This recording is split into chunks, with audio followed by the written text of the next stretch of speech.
What happens when the truth is spoken clearly, yet no one truly understands it? What if the greatest warning is ignored, not because it's hidden, but because it's too uncomfortable to face? What if God's plan is unfolding right in front of us, and we still miss it? In Luke chapter 9, Jesus predicts his death for the second time. This moment comes immediately after a powerful miracle, the healing of a boy tormented by an impure spirit. The crowd is amazed. Awe fills the air. People are marveling at the greatness of God and the authority of Jesus. It feels like momentum is building. Confidence is high. Hope is rising. And right in the middle of that excitement, Jesus says something unexpected. Listen carefully to what I am about to tell you. The Son of Man is going to be delivered into the hands of men. It is a deliberate interruption. Jesus pulls his disciples aside, away from the noise and admiration, and speaks words that cut against the mood of celebration. He does not whisper. He does not soften the message. He tells them plainly that suffering is coming. This is the second time he has said it. And yet, Luke tells us something deeply revealing. They did not understand what he meant. The meaning was hidden from them, so they did not grasp it, and they were afraid to ask him about it. This passage is not about unclear language. Jesus speaks directly. The issue is not that the words are confusing. The issue is that the truth is unbearable. The disciples are caught between what they see and what they hear. They see miracles. They see crowds responding. They see power, authority, and victory. But Jesus is speaking about betrayal, suffering, and death. These two realities do not match the expectations they carry in their hearts. So instead of asking questions, they remain silent.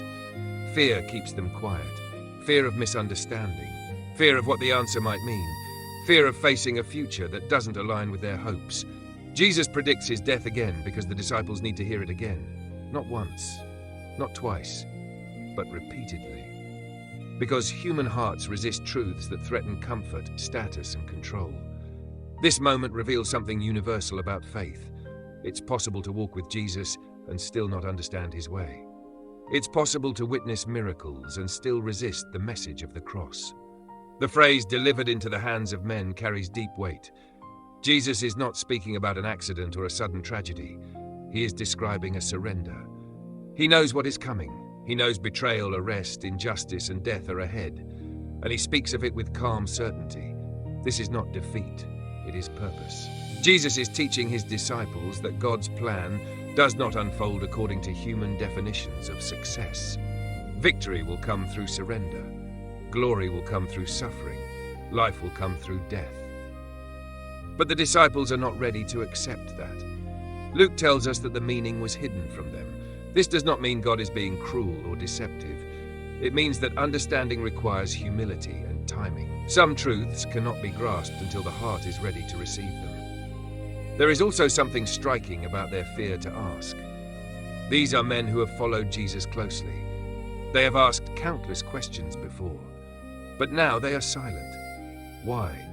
Because asking would require confronting the possibility that their dreams of power, recognition, and triumph might be wrong. Asking would force them to reconsider their expectations of the Messiah and their own future roles. Silence becomes a form of protection. This moment exposes a tension that still exists today. Many people are comfortable with the idea of Jesus as healer, teacher, and miracle worker. But the message of the cross, the call to surrender, sacrifice, and self-denial, is harder to accept. Jesus predicts his death again because discipleship without the cross is incomplete. Faith that avoids suffering is shallow. Following him means trusting God's wisdom even when it contradicts our desires. This passage also shows us Jesus' patience. He does not rebuke the disciples for not understanding. He does not shame them for their fear. He continues to teach, knowing that understanding will come later, after the resurrection, after the cross, after their own failures. Jesus speaks truth even when it is not welcomed, even when it is misunderstood, even when it creates discomfort. There is something deeply compassionate in that.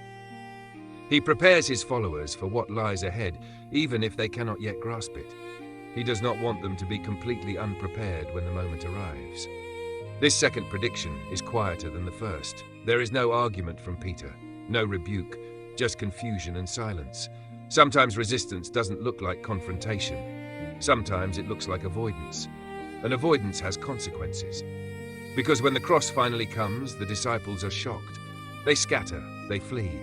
Their lack of understanding leaves them vulnerable to fear and despair. This passage invites reflection. What truths might we be avoiding because they challenge our expectations? What parts of Jesus' teaching do we struggle to accept because they demand change? The disciples hear the words, but they do not let them sink in. They are surrounded by admiration and success, and it blinds them to the deeper reality unfolding beneath the surface. Jesus knows that popularity is fleeting. He knows that crowds will turn. He knows that miracles alone do not produce lasting faith. And so he speaks about suffering, not to discourage, but to anchor their faith in truth rather than emotion. The hidden meaning will eventually be revealed. After the resurrection, the disciples will remember these words. They will realize that Jesus told them the truth all along, and what once seemed confusing will become the foundation of their message. This passage reminds us that understanding often comes after obedience. Clarity often follows trust, and faith sometimes means walking forward without fully understanding what lies ahead. Jesus predicts his death a second time, not because the message changed, but because the listeners needed time. And so do we. The call of the gospel is not just to admire Jesus, but to listen carefully, not just to celebrate his power, but to accept his path, not just to follow him when it's exciting, but when it's costly. This moment in Luke 9 stands as a quiet warning and a gentle invitation, a warning against selective listening, and an invitation to trust God's plan, even when it doesn't make sense yet. Because what looks like loss will become salvation. What sounds like defeat will become victory, and what feels unbearable will become the source of hope for the world. Thank you for watching this video. If this message challenged or encouraged you, please like the video, follow the Holy Path Insights channel, and share it with someone who may need this reminder today. Your support helps spread messages of faith, truth, and hope to others walking the same path.